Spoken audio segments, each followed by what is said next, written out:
Chegamos hoje ao último versículo do capítulo 13 do Apocalipse de Jesus, segundo São João. É o versículo 18. Vamos recordá-lo. Aqui está a sabedoria. Aquele que tem entendimento, calcule o número da besta, pois é número de homem. Ora, esse número é 666. O número do seu nome. Então, o número da besta, diz a profecia, é o número de homem. Ora, se deriva de um nome ou título, a conclusão natural é que deve ser um nome ou título de um homem particular. A expressão mais plausível que temos visto sugerir o conteúdo do número da besta é exatamente o título que o Papa toma para si mesmo e permite que outros lhe apliquem, desde o princípio do papado, em 538.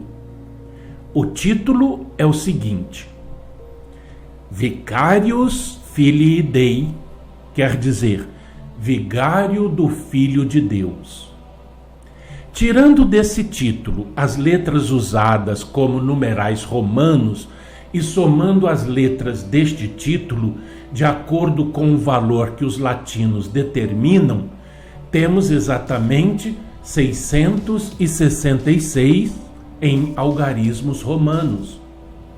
Há razões para crer que este título tenha sido antigamente inscrito na coroa papal. A propósito, é dado o seguinte testemunho sobre este ponto pelo pastor Scholes. Diz ele, abre aspas, encontrei 2 homens que declararam ter visto esta coroa específica. O seu testemunho está tão perfeitamente de acordo que estou convencido de que o que eles viram é puramente verdade. O primeiro foi o Sr. Delat, observador do sábado, que antes fora padre católico apostólico romano. Tinha passado 4 anos em Roma. Visitou-me quando eu era pastor em St. Paul, Minnesota, há alguns anos. Eu lhe mostrei o meu folheto, o selo de Deus e o sinal da besta. Imediatamente ele me disse que a inscrição não estava certa como eu a coloquei na minha ilustração. Afirmou que por várias vezes ele a tinha visto no Museu do Vaticano e fez uma descrição detalhada, exata de toda a coroa. Quando foi publicado meu folheto, eu ignorava a disposição das palavras na inscrição latina e, por isso, na ilustração da coroa, eu as colocara numa linha só.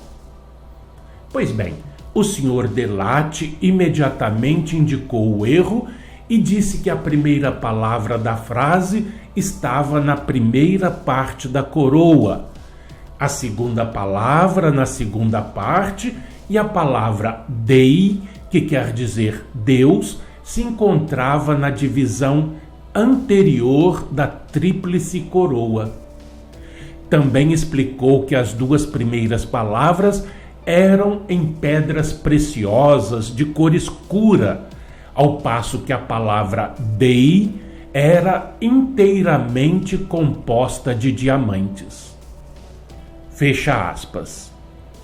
O depoimento prossegue e o pastor Scholes ainda apresenta o testemunho de um ministro presbiteriano, o reverendo Hoffman, que afirma ter visto essa mesma coroa quando estudava em Roma para o sacerdócio. Segundo ele, a palavra Dei era composta por uma centena de diamantes.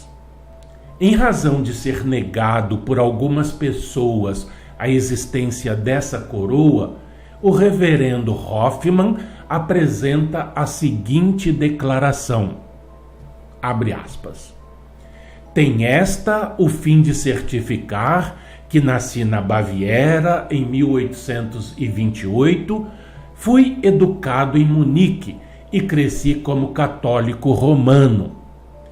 Em 1844-45, estudei para o sacerdócio no Colégio Jesuíta de Roma. Durante o serviço da Páscoa de 1845, o Papa Gregório XVI trazia uma tríplice coroa sobre a qual estava escrito em pedras preciosas: Vicarius Filii Dei. Disseram-nos que nela havia uma centena de diamantes na palavra Dei. As outras palavras eram de outras espécies de pedras preciosas de cor mais escura. Havia uma palavra em cada coroa, porque a coroa era tríplice, e não todas na mesma linha. Eu estava presente à cerimônia e vi a coroa perfeitamente.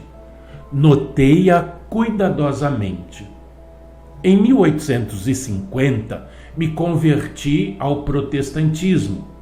2 anos mais tarde, entrei no ministério da Igreja Evangélica, mas depois eu me uni à Igreja Presbiteriana, da qual sou hoje pastor reformado, tendo estado 50 anos no meu ministério. Faço esta declaração, visto afirmarem que alguns negam que o Papa jamais tenha usado a referida tiara. Mas eu declaro que usou, porque eu a vi na sua cabeça. Assinado B. H. Hoffman, Westside, 29 de outubro de 1906. Fecha aspas. Então, vamos hoje fazer aqui uma pausa. Amanhã nós daremos continuidade a este assunto. Até lá e um fraternal abraço a todos.